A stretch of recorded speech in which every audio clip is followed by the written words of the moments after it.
मैया की, श्री सद्गुरुदेव भगवान की, श्री नर्मदा मैया की, जय जय श्री राधे।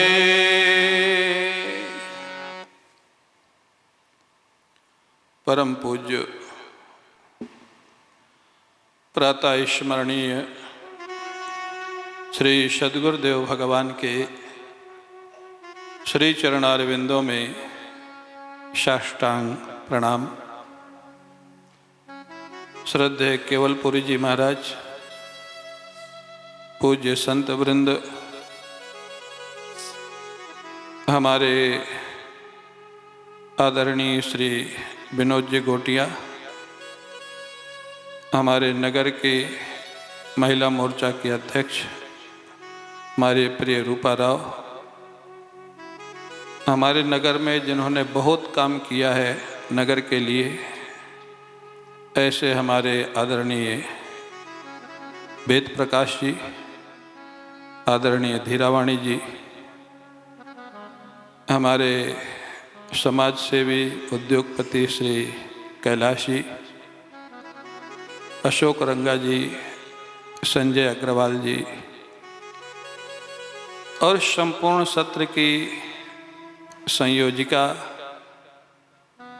हमारी प्रिय श्रीमती मीनू अग्रवाल, उनकी माताजी, दृष्टि और सृष्टि दोनों बेटियां,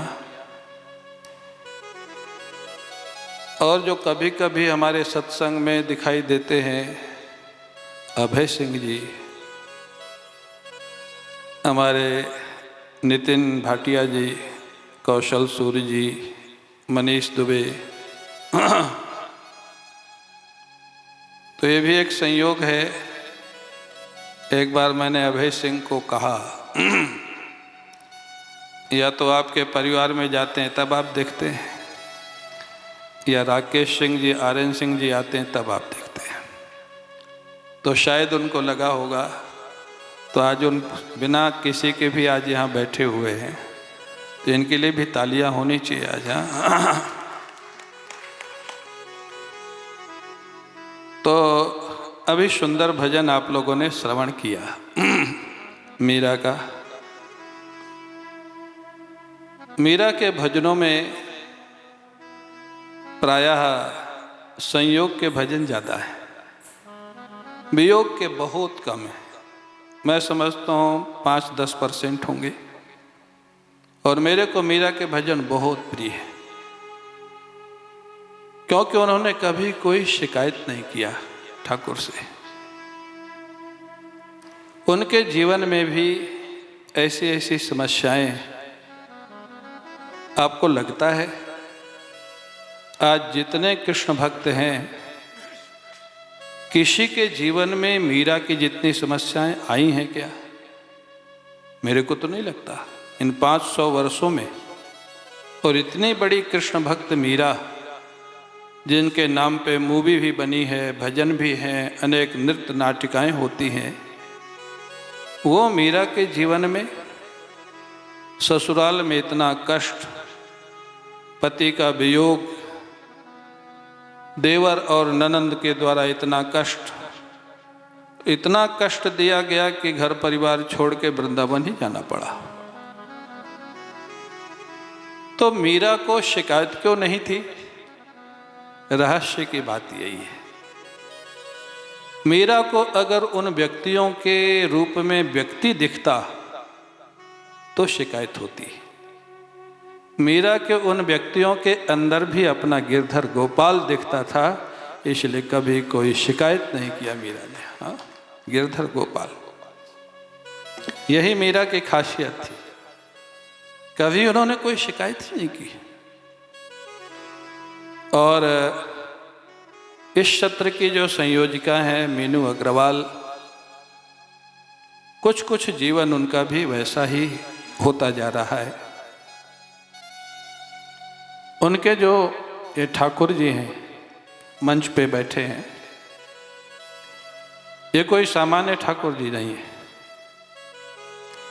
अभी अभी हमारे राकेश सिंह जी, हमारे विनोद जी, कैलाश जी, हमारे नगर के महापौर सभी आए और सभी ने एक ही बात पूछी है, ठाकुर जी किसके?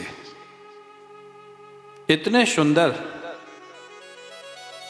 तो मैं ये कह सकता हूँ अपने अनुभव से,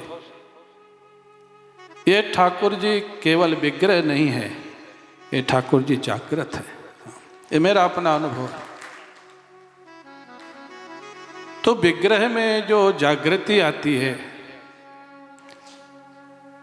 मूर्ति में जो जागृति आती है, वो भक्त की भावना से आती है, केवल प्राण प्रतिष्ठा से नहीं होती है, भक्त की भावना से। तो ये प्रसंग श्याम की मीरा, शब्द का चुनाव अच्छा है। मीरा किसकी थी? क्या शब्द का चुनाव है सब्जेक्ट का? श्याम की मीरा। हाँ, मीरा के श्याम नहीं है, कई लोग उल्टा बोल देते हैं। ये जो सब्जेक्ट है हमारा 5 दिनों का, श्याम की मीरा।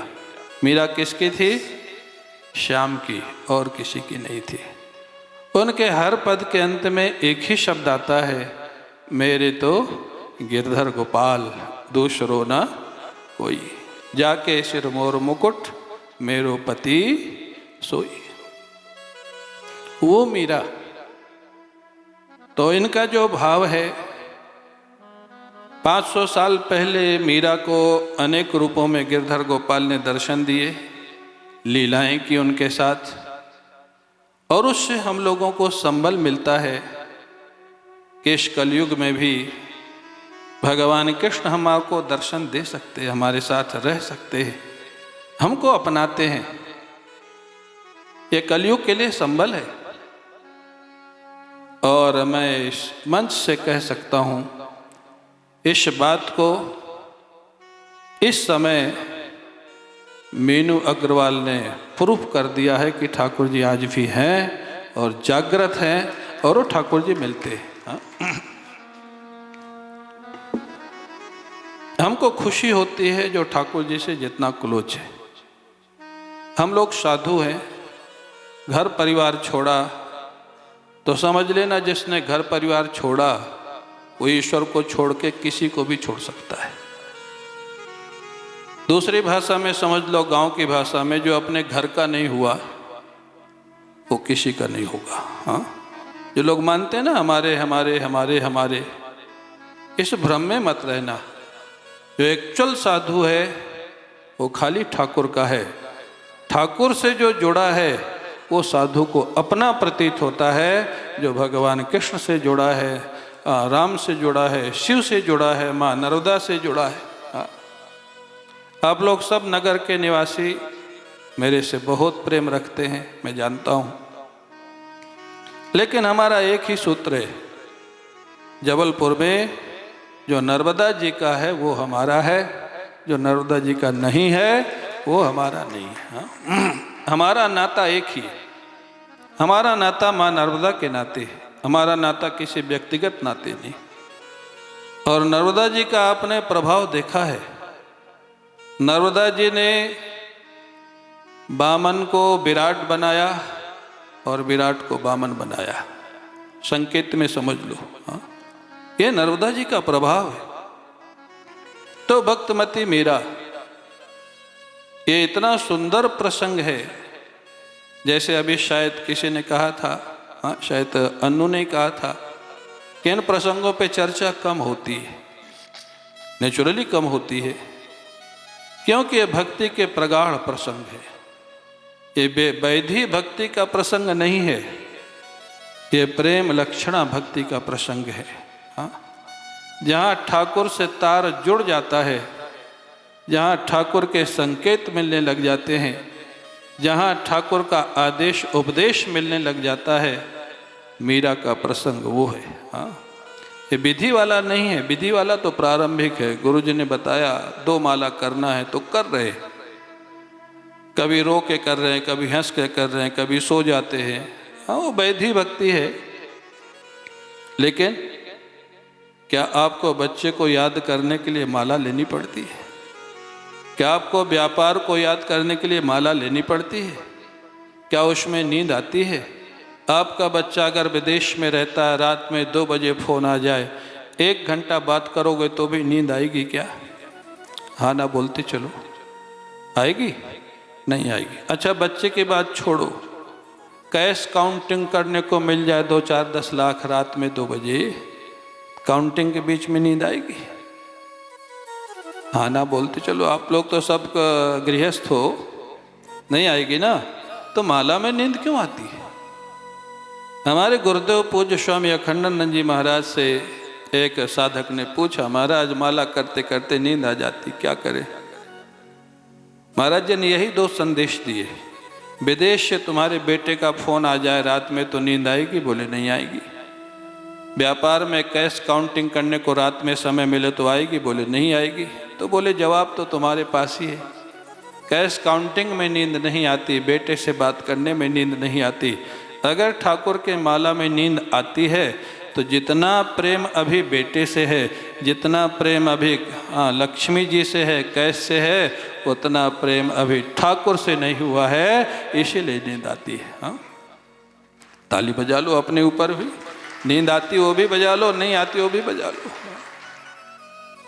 ये भगवान का आनंद, भगवान का रस। तो मैं कह रहा था खुशी होती है। हमारे अन्नों ने कहा, अच्छी बात कही, संख्या कम है, कोई बात नहीं, संख्या बड़ी हो तो भी अच्छा लगता है, लेकिन हमको संख्या कम हो तो भी अच्छा लगता है। हमको अच्छा लगता है कम हो या ज़्यादा हो, लेकिन ठाकुर से जुड़े हुए श्रोता हो तो उसमें आनंद आता है। भगवान से जुड़े हुए हो। भगवान शंकर की कथा में कभी कभी 10-10 हजार ऋषि महात्मा होते थे, बैठे शंकर जी के भगत। कभी कभी अकेली पार्वती जी होती थी, अकेली श्रोता। भगवान शंकर तब भी कथा कहते थे। और जानते हो होता तो क्या था? पार्वती जी अकेली होती थी और वो भी कभी कभी सो जाती थी। अकेला श्रोता है, वो भी सो गया, फिर भी शंकर जी कथा कहे जा रहे। क्यों? शंकर जी उसके बिना और कुछ कर नहीं सकते थे। शंकर जी को स्वयं रस आता था। अरे भाई, रस स्वरूप तो परमात्मा है ना। आपका मन कथा कहने के माध्यम से या सुनने के माध्यम से जब भी भगवान से जुड़ जाएगा, रस का अनुभव अपने आप होने लग जाएगा, जो रस स्वरूप है। तो ये कथा, भगवान की कथा, हमारे संयोजिका मीनू और उनके दोनों बच्चे, उनकी माताजी। अब देखें बच्चों के संस्कार। इन दोनों बच्चियों में ऐसे संस्कार हैं। वो सामने बैठी हैं हमारी शिष्या, इसलिए मैं प्रशंसा नहीं कर रहा। अच्छे बच्चे हैं, रोज माला करते हैं। छोटी तो अमेरिका में पढ़ रही, वहाँ भी ठाकुर जी को रखती है, साथ में माला रखती है। ऐसे बच्चे हमारे देश में हो जाएं तो हमारा देश जगत गुरु बन करके एक दिन प्रकट हो जाएगा, अगर ऐसे बच्चे देश में हो जाए। ये माता पिता के संस्कार होते हैं, ये दिए हुए संस्कार होते हैं। तो भक्तमती मीरा के जीवन में इतनी भक्ति बचपन से क्यों थी? विचार आता है। बचपन से उसके जीवन में इतना कृष्ण प्रेम, इतना कृष्ण प्रेम, प्रेम लक्षणा भक्ति, ये बचपन से कैसे थी? हम और आप जीवन व्यतीत कर देते हैं, वैसी भक्ति नहीं आती, वैसा प्रेम नहीं आता है। तो भक्तमती मीरा, भगवान कृष्ण भगवत गीता में कहते हैं, अनेक जन्म संसिद्धि ही ततो याति परांगति। अनेक जन्म से मीरा का संबंध भगवान से जुड़ा हुआ था, अनेक जन्मों से। अनेक जन्मों से तो पिछला जन्म का वर्णन तो मिलता है। आप लोगों को शायद मालूम हो मीरा पिछले जन्म में क्या थी, मालूम है? क्यों पंडित जी? माधवी। हमारे ब्रजेश जी बैठे हैं, बड़े अच्छे विद्वान। अच्छे, आनंद आता है इनकी विद्वत्ता को देख के। माधवी सखी थी। पिछले जन्म में मीराबाई भगवान कृष्ण के अवतार काल में माधवी सखी थी। माधवी, इसका नाम था माधवी। ब्रज में ही इसका जन्म हुआ था। और इसका विवाह भी ब्रज में ही हुआ था। ब्रज की कन्या और ब्रज की गाय भाग्य फूटे तो बाहर जाए, ये ब्रज की कहावत है। ब्रज की कन्या और ब्रज की गैया अगर ब्रज से बाहर चली गई, समझ लो ठाकुर की कृपा नहीं है। हाँ? ब्रज के लोग ब्रज में ही रहते हैं। इसका नाम था माधवी और इनका विवाह भी नंदगांव के का गोप था सुंदर। सुंदर गोप से इनका विवाह हुआ था। अब जो इनके माता पिता थे, मीरा के माता पिता, वो उन्होंने जब विवाह हो गया होने जा रहा था तो इनको माधवी को कहा, देखो नंदगांव जा रही हो तुम विवाह करके, वहाँ नंद का जो छोरा है वो बहुत उपद्रवी है, वो सबको अपने प्रेम में ले लेता है, सबको फंसा लेता है। क्यों भाई, आप लोगों का क्या अनुभव है ना? हाँ, दूसरे दूसरे भक्तों को महाराज, हाँ, शिव भक्तों को, राम भक्तों को, देवी भक्तों को कृष्ण भक्त बना लेता है। आज भी है, पहले तो थे ही। तो माता पिता ने क्या समझाया, वहाँ जाना, उनके पहचान क्या है, बोले रोज वो गैया चराने जाते, बांसुरी बजाते हैं, पैर में पायजेब पहने रहते हैं, बांसुरी बजाते हुए निकलते हैं।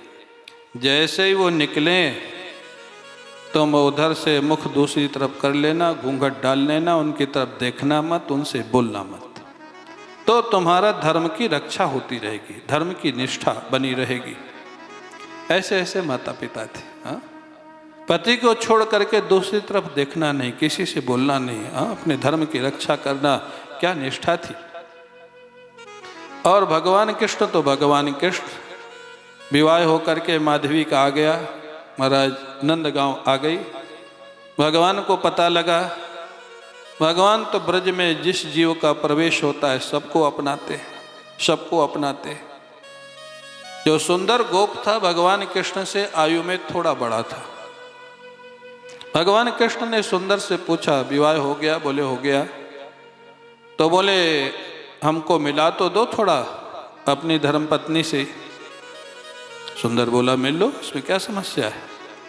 अब महाराज जैसे गए तो माधवी ने तो घूंघट डाल दिया, वो बांसुरी बजावे तो देखे नहीं, वो नाचें तो देखे नहीं। इनके पास बहुत सारे काम हैं अपना भगत बनाने के, नाच के, बांसुरी बजा के, माखन चुरा के। जब बहुत देर तक नहीं देखा तो जानते हो यह है धर्मनिष्ठा। हाँ, जब नहीं देखा तो श्री कृष्ण ने कहा, माधवी आज तो मैं तेरे को देखने का प्रयास कर रहा हूँ, अब आज के बाद तू मेरे को देखने का प्रयास करेगी। आज के बाद अब तेरा ये काम होगा। चले गए, उसको कोई संकोच नहीं माधवी को, उसने तो माता पिता की आज्ञा का पालन किया। क्या धर्मनिष्ठा है। हाँ?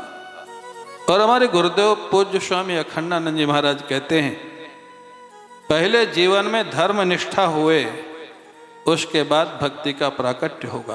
हाँ? और भक्ति होगी तब ज्ञान का प्राकट्य होगा। एक क्रम है।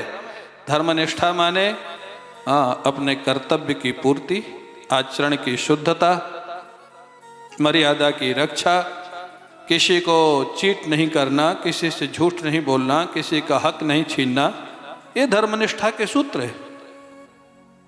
बहुत लोग आजकल भगवत गीता का अंतिम श्लोक सुना देते हैं। भगवान कृष्ण ने जो अर्जुन को कहा था ना, क्या कहा था, सर्वधर्मान परित्यज्य माम एकम शरणम व्रज। अरे भगवान तो कहते सारे धर्म कर्म को छोड़ दो, मेरी शरण में आ जाओ, मैं तुमको उद्धार कर दूंगा। लेकिन संस्कृत में एक सूक्ति है, ब्रजेश जी जानते, प्राप्तो सत्याम निषेधः। किसी चीज की प्राप्ति होती है तब तो मना किया जाएगा ना। धर्म छोड़ दो एक किसको कहा जाएगा, जिसने धर्म को स्वीकार किया हो, धर्म का आचरण करता हो, धर्म के रास्ते पर चलता हो। आज बच्चों को कह दो माता पिता की सेवा छोड़ दो, सब भगवान कहते हैं सर्वधर्मन परित्यज, जो पहले से छोड़े बैठे, छोड़ने की जरूरत क्या है।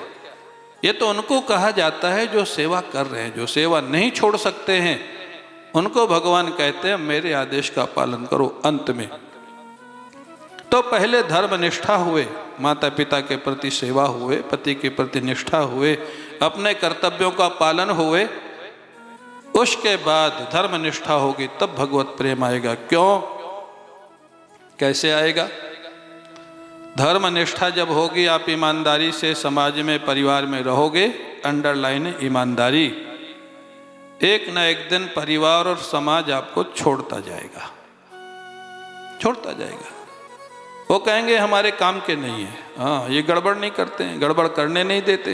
हाँ, विष्णुकांत शास्त्री हमारे गुरु जी के शिष्य, जो हिमाचल के गवर्नर रहे, यूपी के गवर्नर रहे, जब वो गवर्नर से पहले पॉलिटिक्स में थे, माने अध्यक्ष थे बंगाल के, गुरु जी के पास आते थे, पूज्य स्वामी अखंडानंद जी महाराज के पास। उन्होंने कहा कि महाराज जी, आज की राजनीति करना हमारे बस का काम नहीं, ईमानदारी से रहो तो बहुत मुश्किल होता है, जिसकी बात नहीं मानो वही नाराज होता है, क्या करूं?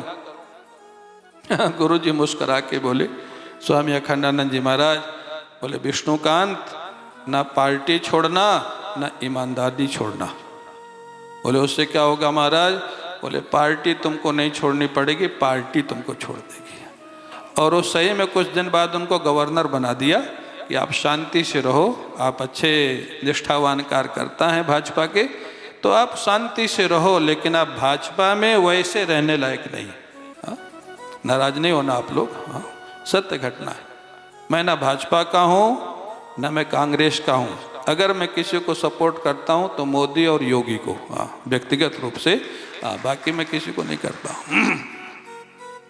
तो अभिप्राय, तो ये ईमानदारी, ईमानदारी से आप जब रहोगे ना, हाँ, माधवी के जीवन का सूत्र क्या था? मीरा का जो पूर्व जन्म है, ईमानदारी से रहोगे, धर्मनिष्ठा से रहोगे तो धीरे धीरे समाज से वैराग्य होगा, परिवार से वैराग्य होगा, क्योंकि रिटर्न नहीं मिलेगा। हाँ, यहाँ जितने लोग बैठे हैं जिन्होंने बहुत काम किया परिवार के लिए, समाज के लिए, या जो कर रहे हैं, अगर ईमानदारी से करोगे तो एक न एक दिन वैराग्य होगा। ईमानदारी से अगर करोगे, और अगर सबके साथ घुल मिल गए तो ठीक है, फिर तो चलेगा बुढ़ापे तक काम। हाँ, तो ईमानदारी से रह रही हैं माधवी सखी। अब महाराज भगवान कृष्ण आते जाते थे, लेकिन उधर नहीं जाते थे। माधवी सखी को लगा कि मैंने क्यों मना कर दिया माता पिता के कहने से, अब तो ठाकुर जी आते नहीं, जब पता लगे तो साक्षात भगवान है। ठीक है, माधवी सखी ने एक लीला में ठाकुर का दर्शन कर ही लिया। कहाँ कर लिया? भगवान ने जब गिरिराज जी को उठाया, एक हाथ की कनिष्ठिका उंगली पे उठाया, माधवी सखी की दृष्टि भगवान के हस्त कमल पर पहुंच गई, और हस्त कमल को देखते देखते मुख कमल पे नजर पहुंच गई, और जैसे दर्शन कर लिया तो अब तो भावावेश में आ गई। भगवान कृष्ण का दर्शन इन्हीं नेत्रों से कोई कर ले और सावधान बना रहे, ऐसा होता नहीं। हाँ, कुछ समय के लिए, आधा घंटा 1 घंटे के लिए तो बेहोश हो जाएगा। इन नेत्रों से पहली बात तो दर्शन करना कठिन है, भगवान कृपा करें तो हो जाए, और अगर नहीं समय तक और कुछ दिखाई नहीं देता है। हाँ, जितने समय ठाकुर का दर्शन होगा, ऐसे मानो अगर यहीं दर्शन हो जाए बैठे बैठे, तो ये सामने का सीन गायब हो जाएगा। वो देखने वाला होगा और ठाकुर होंगे, तीसरा बीच में होगा नहीं। माधवी सखी तो बिल्कुल व्याकुल हो गई भगवान कृष्ण के लिए, उनके चिंतन में रहने लग गई, कैसे मेरा उनको प्रेम प्राप्त होगा। बहुत प्रार्थना किया, तब भगवान कृष्ण ने कहा, माधवी अब इस जन्म में तो नहीं, तुमको धर्मनिष्ठा का पालन करना और तुमने किया, अगला जन्म जब तुम्हारा होगा कलयुग में, मेरे कार्य के लिए होगा। हाँ? तुम्हारा जन्म कर्म से नहीं होगा, मेरे काम के लिए होगा। वहाँ तुम मेरी भक्ति का प्रचार करोगी, और वहाँ मैं तुमको जिस रूप में चाहोगी अनेक रूप में दर्शन दूंगा, अनेक बार दर्शन दूंगा। वो माधवी सखी इस कलिकाल में आकर के कहाँ उसका जन्म हुआ? हाँ, शुचि नाम श्रीमताम गेहे योग भ्रष्टो भी जायते। योग भ्रष्ट माने, योग भ्रष्ट माने साधना पूरी नहीं हुई और जीवन पूरा हो गया। कई लोगों को लगता है हम साधना कर रहे हैं, हमको पता नहीं इस जन्म में भगवान मिलेंगे कि नहीं मिलेंगे। मान लिया किसी को मिल भी सकते हैं, किसी को नहीं भी मिल सकते हैं, लेकिन हमारे गुरुदेव कहते थे जो भक्ति का रास्ता है ना, या इस इंश्योरेंस का रास्ता है, इसमें बीमा है। आप जितनी भक्ति करोगे, अगर आपका जीवन पूरा भी हो गया तो भगवान कृष्ण अगले जन्म में ऐसी जगह जन्म देंगे, आपकी भक्ति उसके आगे से प्रारंभ होगी और अगला जन्म वहाँ से प्रारंभ होगा। हाँ, ताली बजाओ तो प्रेम से बजाओ। हाँ, ऐसा ठाकुर कोई मिलेगा, ऐसी व्यवस्था कहीं मिलेगी? अच्छा, इस जन्म में आपने जिसको लोन दे दिया, पैसा दे दिया, गाड़ी दे दिया, अगला जन्म लेने के बाद वो कभी लौटाता है आपको? मिलता है कभी? हाँ, ये केवल कृष्ण की व्यवस्था है, केवल राम की व्यवस्था है। इस जन्म में जितना करोगे उनके लिए उतना सुरक्षित रहेगा और अगले जन्म में वापस आपको मिलेगा और अगला जन्म वहाँ से आगे वो बढ़ाएंगे।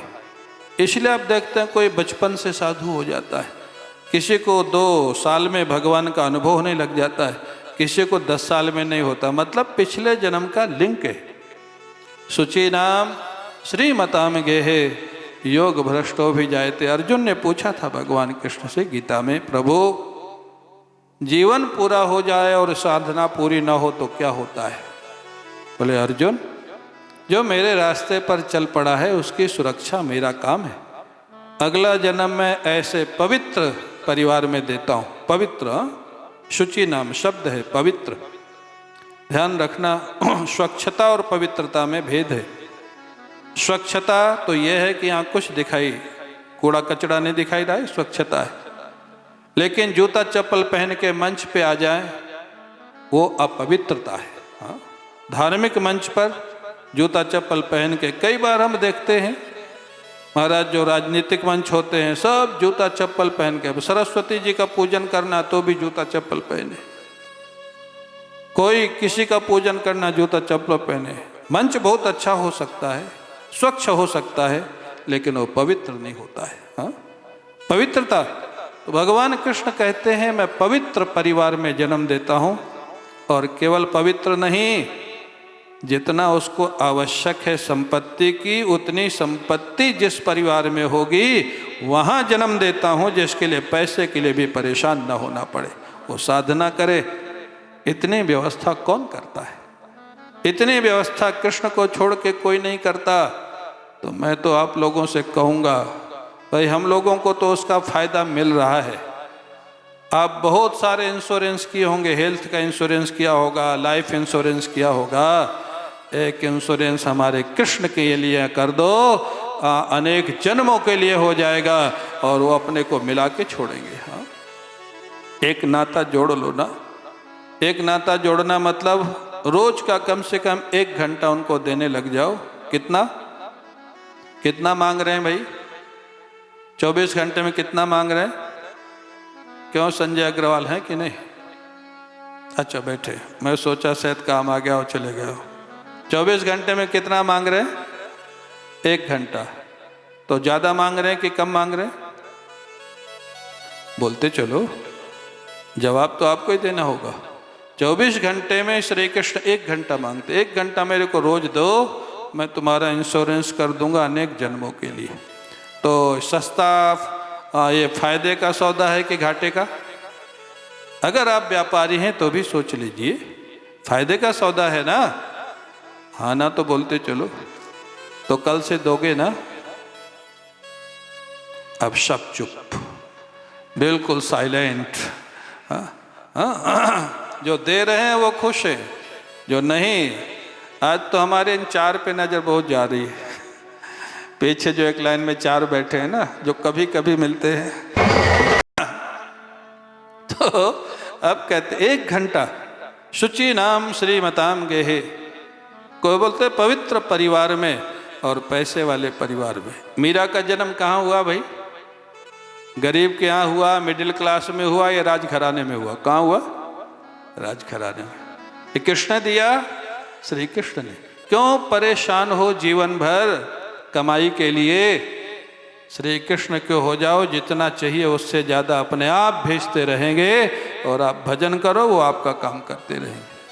अच्छा, उनको मीराबाई तो चलो 500 साल पहले हुई, हमको देख के तो भरोसा कर लो। हम तो 10th पास है, ज़्यादा पढ़ाई नहीं किया, कोई जॉब नहीं किया, और ठाकुर जी ने किसी से कम नहीं रखा। क्यों विनोद जी, साकेत धाम तो आते हैं ना आप, हाँ, किसी से कम नहीं रखा। तो मैं कहता हूँ कितना ये सस्ता सौदा है। हाँ, विनोद की बात भी है लेकिन सत्य बात है। जितने दयालु हमारे सनातन धर्म के ठाकुर हैं, इतना दयालु दुनिया में कोई हो ही नहीं सकता। मैं कहता हूँ माता पिता भी क्या होंगे, दूसरा क्या होगा, जो 24 घंटे में 2 घंटा 1 घंटा मांगते हैं, आपकी सारी व्यवस्था करते रहे। हाँ, रहीम जब दान करते थे तो मैंने सुना है कि आंखें नीचे करके देते थे लोगों को। किसी ने पूछा आप रोज देते भी हैं तो सिर झुका के क्यों देते हैं, सिर उठा के दीजिए। रहीमदास जी का जवाब था, देनहार कोई और है, जो पूर्वे दिन रैन, लोग हमें लख भ्रम करें, ताते नीचे नैन। हाँ? रहीमदास कहते थे देने वाला तो कोई दूसरा है, जो रोज भेजता है, रोज भेजता है। मेरे को खाली मीडियम बनाया है, माध्यम बनाया है। ऐसे ठाकुर जी अपने भक्तों को मीडियम बनाते हैं, अच्छे बड़े बड़े काम करने का। हाँ, आप कल्पना कर सकते हैं मोदी जी इस एज में 72 या 73 होंगे मेरे को लगता है, इस एज में नींबू पानी पर नवरात्र करना, सभाएं करना, 4 घंटा सोना, क्या आप सोचते हैं यह मानवीय शक्ति है? ये दैवी शक्ति है। ये दैवी शक्ति उनके अंदर काम करती है। ये बड़े बड़े महात्मा थोड़ा 3-3, 4-4 घंटा सो के, क्यों? उनके अंदर उनको निमित्त बनाते हैं, ठाकुर जी निमित्त बनाते हैं। अच्छा, आप देखो महाभारत श्री कृष्ण ने जीता या अर्जुन ने जीता? आपका क्या मानना है, किसने जीता? महाभारत किसने जीता, सोच के बोलना। श्री कृष्ण तो लड़े नहीं, उन्होंने तो हथियार उठाया नहीं, तो फिर कैसे जीते? वो तो रथ चला रहे थे, सारथी बने थे। लड़ा तो अर्जुन, सारे योद्धाओं को मारा अर्जुन। वास्तव में इतिहास में नाम तो हो कि अर्जुन की विजय हुई, लेकिन विजय दिलवाने वाले कौन थे? पीछे हाथ किसका था? जब अर्जुन नहीं तैयार था लड़ने के लिए तो श्री कृष्ण ने पूरी गीता सुना डाली युद्ध क्षेत्र में। इतनी बड़ी करुणा। अर्जुन ने प्रारंभ में कह दिया, श्री कृष्ण मैं तुम्हारी सारी बात मानूंगा लेकिन युद्ध नहीं करूंगा। अरे, दोनों तरफ से शंख बज चुके हैं, सेनाएं तैयार खड़ी हैं, ये कौन सी शरणागति है भाई? युद्ध के लिए तैयार खड़े हो, बोलते हो मैं युद्ध नहीं करूंगा, बाकी सब बात मानूंगा। यहाँ कोई बैठा हो और हमसे कहे मैं खाली प्रवचन नहीं सुनूंगा, जो आप कहोगे करूंगा, तो जाओ, हाल के बाहर जाओ। भगवान कृष्ण कह सकते थे युद्ध नहीं करना तो जाओ, फिर यहाँ क्यों बैठे हो मेरे पास? नहीं, क्यों? इंश्योरेंस था। अर्जुन श्री कृष्ण का सखा था, प्रेमी था। नौकर ऐसी बात कहे तो भगा दिया जाएगा, लेकिन बेटा ऐसी बात कहे तो उसको समझाया जाएगा, भगाया नहीं जाएगा। ये कृष्ण प्रेम है, ये इंश्योरेंस है। इसके बाद भी जब अर्जुन तैयार नहीं हुआ, भगवान कृष्ण ने विराट रूप दिखाया। वो विराट रूप की अर्जुन डर गया देख के। वो विराट रूप भीष्म पितामह, द्रोणाचार्य, दुर्योधन, पांडवों के सेना, कौरवों के सेना, सब श्री कृष्ण के अंदर समाती जा रही। कालोष्मि लोक अक्षय कत प्रवृद्धो लोकान समाहर्त में प्रवृत्ता। वो महाराज जब अर्जुन ने देखा, अर्जुन डर गया। आप कल्पना करते, अर्जुन इतना क्लोज फ्रेंड, इतना क्लोज सखा श्री कृष्ण का, वो डर गया, प्रार्थना करने लग गया, कांपने लग गया। कहता, प्रभु मेरे को पहले वाला रूप दिखाइए, मेरे को डर लग रहा है। पहले वाला रूप दिखाया। अर्जुन देखा, तुम नहीं भी लड़ोगे तो इन सबको मैंने मार दिया है। ये मरे हुए लोगों को तुमको मारना है, मैंने पहले सबको मार दिया, ये मरने वाले हैं। अर्जुन ने फिर पूछा, प्रभु अगर आपने मार ही दिया है और मैं लड़ना नहीं चाहता तो मेरे को क्यों लड़ा रहे हैं आप? धन्य है श्री कृष्ण का प्रेम, भक्त वत्सलता। श्री कृष्ण सुन के आंखों में आंसू आ जाते। कृष्ण ने कहा, अर्जुन मार तो मैंने दिया है, लेकिन नाम मैं तुम्हारा करना चाहता हूँ कि अर्जुन ने महाभारत जीता, इसलिए मैं चाहता हूँ तू लड़ ले, काम तो मैं करूँगा। हाँ, ये श्री कृष्ण का स्वभाव। ऐसा मालिक कहाँ मिलेगा, ऐसा सनातन धर्म का मालिक कहाँ मिलेगा। तो अगर इतना समझने के बाद भी अगर हम उनसे थोड़ा नाता न जोड़ें, थोड़ा समय उनके लिए न रखें, और उसके बाद हमारे जीवन में दुख आवे, परेशानियां आवे, तो जिम्मेदार हम हैं। 1-2 घंटा रोज उनको दे करके आपको जो करना है वो करो। सुबह सुबह रोज अपना रथ की, घोड़ों की लगाम श्री कृष्ण को दे दो, गाड़ी इतनी बढ़िया चलेगी। हाँ, अर्जुन का रथ चलाया कि नहीं चलाया, सारथी बने कि नहीं बने, आपके क्यों नहीं बन सकते। केवल सारथी ही नहीं बने, जब भगवान कृष्ण का स्वधाम गमन हो गया, जानते हो अर्जुन युधिष्ठिर से रो रो के बता रहे हैं, भैया कृष्ण ने हमको पहचानने नहीं दिया। वो सारथी थे तो सब जानते हैं, लेकिन वो के रहस्य कोई नहीं जानता जो मैं जानता हूँ। क्या भैया, युद्ध के समय जब मेरे रथ के घोड़े थक जाते थे, श्री कृष्ण रथ से उतर करके मेरे घोड़ों की मालिश करते थे और उसके बाद पुनः रथ चलाते थे। कौन, किस धर्म का भगवान होगा जो केवल भक्त की सेवा नहीं, भक्त के रथ के घोड़ों की सेवा करता है। हाँ, कहाँ ऐसा ठाकुर मिलेगा, कहाँ ऐसा भगवान मिलेगा। तो माधवी का जन्म हुआ मेड़ता के राजा राव दूदा जी के यहाँ। उनके पिता का नाम था रतन सिंह और माँ का नाम था कुंवरी by. Kunwari by, Ratan Singh और कुंवरी बाई के यहाँ मीरा का जन्म होता है। और जन्म किस दिन हुआ मालूम है, किस दिन हुआ, शरद पूर्णिमा के दिन। हाँ, भागवत में जो दोनों प्रसंग है, हाँ, वियोग का उद्धव गोपी संवाद जैसा कोई प्रसंग नहीं, जो पिछले साल हम लोगों ने चर्चा किया था, और संयोग का महाराष्ट्र जैसा कोई प्रसंग नहीं। महाराष्ट्र में श्री कृष्ण के जितने स्वरूप प्रकट हुए हैं, जिस प्रेम रस का दर्शन हुआ है, आजकल लोग समझते नहीं महाराष्ट्र के लिए, और समझेंगे भी नहीं। 5वीं कक्षा का विद्यार्थी एमए क्लास की बात कैसे समझेगा, नहीं समझेगा। इसलिए ब्रज के महात्मा पहले महाराष्ट्र की कथा ब्रज के बाहर कहते नहीं थे। आजकल तो सुनकर कभी कभी आश्चर्य होता, कभी कभी दुख होता, कभी कभी गुस्सा आता है। जिसके साथ अनेक लड़के लड़कियां घूम रही हैं, बोलते हैं ये तो कन्हैया हो गया है, हाँ? बोलते हैं ये तो गोपी हो गई। हाँ? कभी कभी इतना गुस्सा आता उन लोगों पे। गोपी के चरणों की धूल ब्रह्मा जी चाहते हैं। गोपियों के चरण, श्री कृष्ण की तो बात बहुत आगे है। गोपियों के चरणों की धूल ब्रह्मा जी चाहते हैं, उद्धव जी चाहते हैं। अरे उनकी बात छोड़ो, परम विरक्त ब्रह्मनिष्ठ सुखदेव जी चाहते हैं, उनका नाम गोपी है। हाँ? उन गोपियों के विषय में बिना सोचे समझे कमेंट करना। 8-9 साल पहले की घटना है। दिल्ली हाई कोर्ट के एक जज ने गोपी और कृष्ण के प्रेम के विषय में कुछ गलत कमेंट कर दिया। हमारे विद्या भारती के आदरणीय बत्रा जी और भाई जी शिव कुमार जी, ये सब लोग बहुत नाराज हुए। मैं वहीं दिल्ली में था, जन्माष्टमी का प्रवचन चल रहा था। बत्रा जी ने कहा हम ऐसे नहीं छोड़ेंगे। उनके खिलाफ आंदोलन शुरू हुआ। उनके खिलाफ दूसरे कोर्ट में याचिका दायर की गई।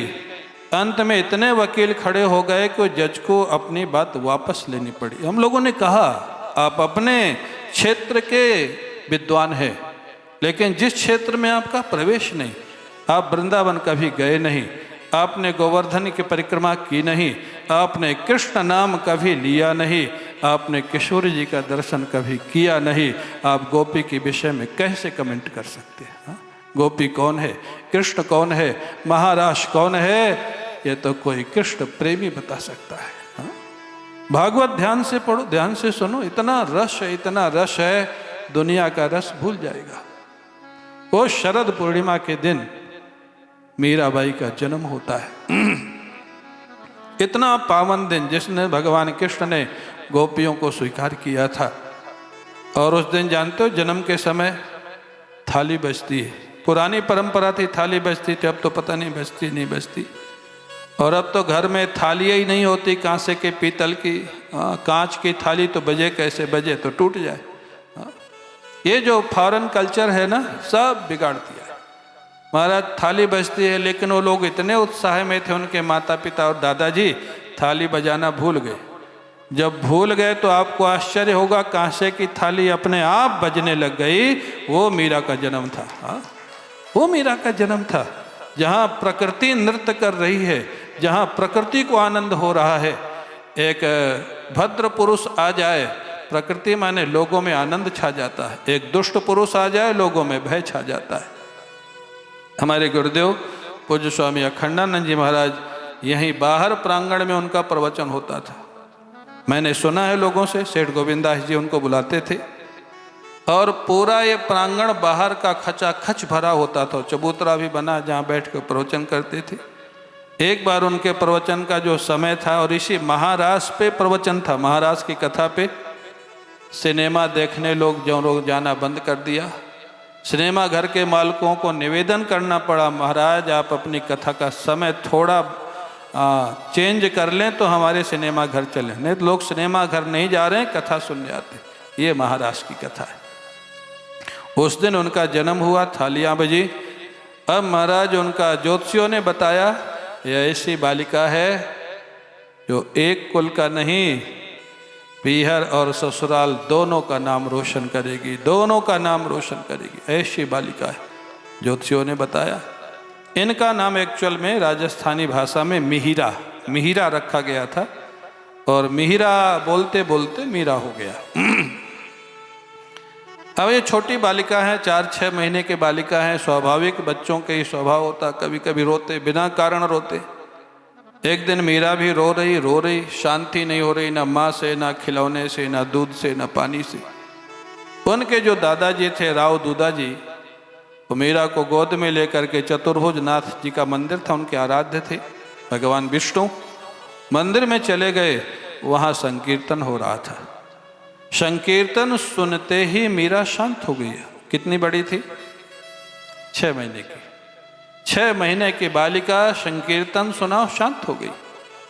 उन लोगों को सूत्र मिल गया, अगर मीरा रोए तो इसको भगवान का संकीर्तन सुनाओ। हाँ, ये संस्कार पिछले जन्म के हैं। ये श्री कृष्ण का विलक्षण स्वभाव है। सुचि नाम श्रीमताम गेहे, ऐसे परिवार में जन्म दिया है जहाँ राजा हैं, लेकिन मंदिर भी उनके प्रांगण में है, बगीचे में है।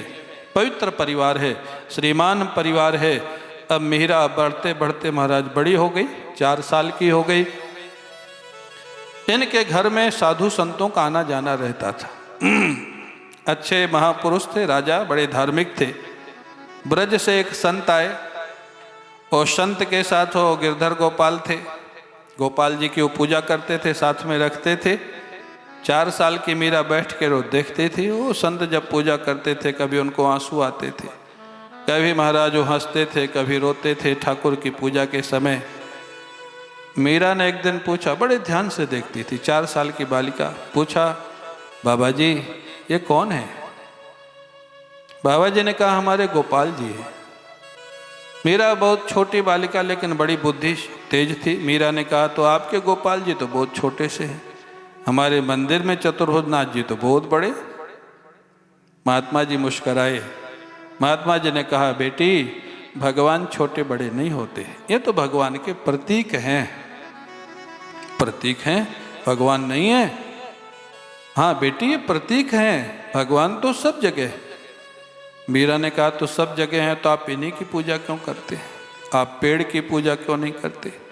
आप घर की पूजा क्यों नहीं करते? आप व्यक्ति की पूजा क्यों नहीं करते? ये मीरा के प्रश्न, ये प्रश्न आज भी नई जनरेशन में होते, लेकिन उन्होंने इतना सुंदर जवाब दिया महात्मा ने कहा, बेटी प्रारंभ में जब सब जगह भगवान नहीं दिखते, तो एक ऐसी जगह बनाई जाती है जहाँ रोज श्रद्धा से हमारा मस्तक झुक चुके हैं।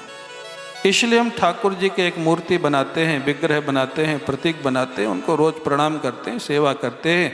सेवा करते करते जब हृदय शुद्ध हो जाएगा, तो जैसे विग्रह में हमारे ठाकुर दिख रहे हैं, ऐसे इन सब जगह भगवान दिखने लग जाएंगे, तो हमारी सेवा सफल हो जाएगी। मीरा बड़ी प्रसन्न हो गई। महात्मा जी ने कहा, बेटी तुमको क्या चाहिए बताओ। महात्मा जी बड़े प्रसन्न थे। मीरा ने कहा, दोगे? हाँ बाबा जी को क्या है। बाबा जी बोले, हाँ देंगे, जो हमारे पास है, जो चाहिए ले लेना। मीरा ने कहा, तो अपने गिरधर गोपाल दे दो। अब महात्मा जी के तो आंखों से झरझर अश्रुपात होने लग गए। मीरा, मेरे को पता नहीं था कि इतनी छोटी है तो गोपाल जी मांग लेगी। ये तो मेरे प्राण है, ये मैं नहीं दे सकता। हाँ देखो, सत्य बोलना किसके लिए? ठाकुर को पाने के लिए। लेकिन जो सत्य बोलने से ठाकुर ही जाने लग जाए, महात्मा बदल दिए, अपनी बात को बदल दिए। नहीं दे सकता, ये नहीं दे सकता। बाकी कुछ भी मांग लो, प्राण मांग लो, दे दूंगा, लेकिन गोपाल जी नहीं दे सकता। ठीक है, आपके गोपाल जी, आपकी मर्जी। मीरा चली गई। आपको आश्चर्य होगा उस घटना को सुन के। रात्रि में वो महात्मा जी को स्वप्न में गोपाल जी आए, वही गोपाल जी जिनकी वो सेवा करते थे। वो गोपाल जी ने कहा, महात्मा जी आपकी सेवा से मैं बहुत प्रसन्न हूँ, बहुत प्रेम से सेवा करते हैं, लेकिन अब कल से मैं मीरा की सेवा लेना चाहता हूँ। धन्य है वो मीरा, हाँ, जिसकी सेवा लेने के लिए ठाकुर जी तैयार होते हैं। धन्य है वो मीरा। कल आप उसको दे देना। आपसे मैं बहुत प्रसन्न हूँ, लेकिन अब मैं मीरा के पास रहना चाहता हूँ। हाँ, हम लोग ठाकुर को पकड़ना चाहते, लेकिन ठाकुर ने मीरा को पकड़ा था। हाँ, मीरा को स्वीकार किया था। उसके बाद अब महाराज जब अगले दिन मीरा आई तो बाबा बिहारी दास थोड़ा उदास बैठे थे, सेवा तो कर रहे थे। मीरा ने कहा, बाबा आज उदास लग रहे हैं, क्या बात है? बाबा बिहारी दास की आंखों में आंसू। धन्य हो मीरा, मेरे को दुख भी है, एक आनंद भी है। आनंद और दुख होने एक साथ कैसे? बाबा बिहारी दास जी ने कहा, मीरा दुख इस बात का है कि गोपाल जी आज मेरे को छोड़ के जाना चाहते हैं, और आनंद इस बात का है कि वो तुम्हारे पास जाना चाहते, तुम्हारी जैसे छोटी अवस्था की बच्ची की सेवा लेना चाहते हैं। अब तो मीरा के आनंद की सीमा नहीं, आप कल्पना कर सकते हैं। भगवान जिसकी सेवा स्वीकार करना चाहते, भगवान जिसके पास जाना चाहते हैं, भगवान चल के जिसके पास आते हैं। अब महाराज ठाकुर जी को ले लिया, मीरा ने गोद में ले लिया। 4 साल की बालिका, इतना आनंद सर्वस्व मिल गया। उछलती कूदती हुई महाराज महल में पहुंच गई। राव दूधा जी को पता लगा।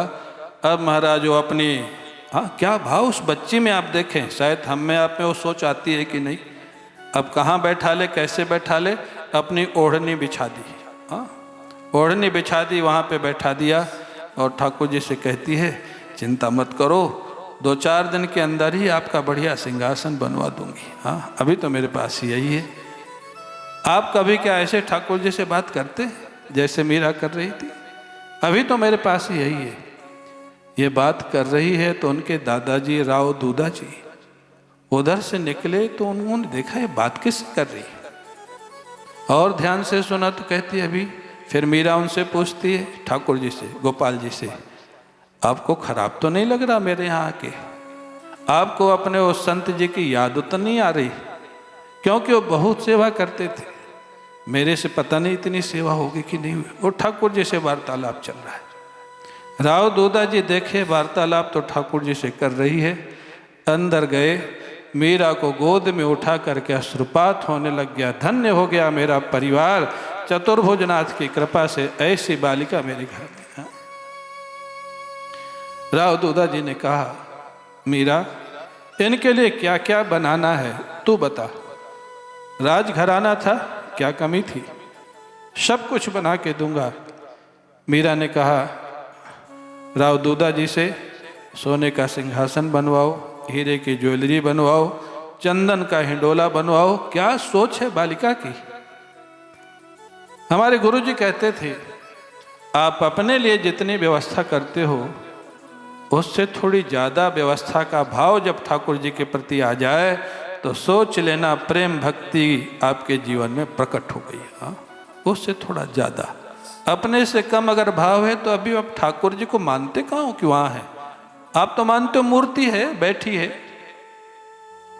मीरा कहती है, चंदन का हिंडोला, सोने का महाराज इनके चौकी, चांदी की चौकी, इनके सुंदर वस्त्र, राव दूधा जी सारी व्यवस्था करने के लिए तैयार हो गए। मीरा बड़े प्रेम से ठाकुर जी के साथ रहने लग गई। तो आज समय थोड़ा आगे निकल गया। कल से हम लोग समय से ही 6 बजे से यहाँ भजन प्रारंभ होंगे, 6:30 बजे पूजन प्रारंभ होगा और 6:45 के आसपास हम लोग सत्संग प्रारंभ कर देंगे। समय के अंदर आप लोग समय से आएँ और उसका लाभ लें। थोड़ा 2 मिनट संकीर्तन होगा और उसके बाद बाहर प्रसाद की व्यवस्था है, प्रसाद लेके जाएंगे। कल पुनः मिलेंगे। बोलिए बांके बिहारी लाल की जय। जय श्री राधे। गोविंद बोलो हरि गोपाल बोलो, गोविंद बोलो हरि गोपाल बोलो, गोविंद बोलो हरि गोपाल बोलो, गोविंद बोलो हरि गोपाल बोलो, राधा रमण हरि गोविंद बोलो, राधा रमण हरि गोविंद बोलो, गोविंद बोलो हरि गोपाल बोलो, गोविंद बोलो हरि गोपाल बोलो, गोविंद बोलो हरि गोपाल बोलो, गोविंद बोलो हरि गोपाल बोलो, राधा रमण हरि गोविंद बोलो, राधा रमण हरि गोविंद बोलो, गोविंद बोलो हरि गोपाल बोलो, गोविंद बोलो हरि गोपाल बोलो, राधा रमण हरि गोविंद बोलो, राधा रमण हरि गोविंद बोलो। बोली वृंदावन बिहारी लाल की जय। सदगुरुदेव भगवान की जय। आज के आनंद की जय। नमः पार्वती पतये हर हर महादेव। आप सभी कल समय से पूर्व आकर के विराजमान हों और माँ मीरा के जीवन से हम क्या सीखें।